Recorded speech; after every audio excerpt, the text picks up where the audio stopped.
Viral di media sosial, video seorang pria yang beraksi bak pawang hujan. Dilansir akun TikTok @andrew_wijaya1, Minggu 27 Maret 2022. Terlihat dalam video, pria tersebut mengikuti gaya Mbak Rara pawang hujan yang viral di media sosial.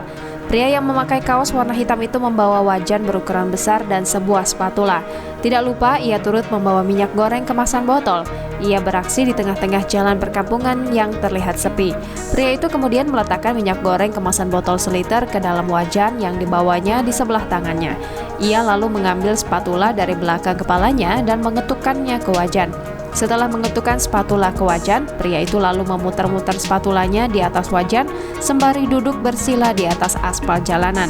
Ia kemudian mengibaskan spatula dan memutar-mutarkannya di udara dengan ekspresi yang sangat serius. Sontak, aksi seorang pria yang menirukan gaya pawang hujan MotoGP Mandalika sambil membawa wajan dan minyak goreng itu menuai perhatian warganet. Hingga kini video viral itu telah ditonton warganet lebih dari 8 juta kali dan disukai lebih 400.000 warganet pengguna TikTok. Jangan lupa subscribe, share, komen, dan like ya!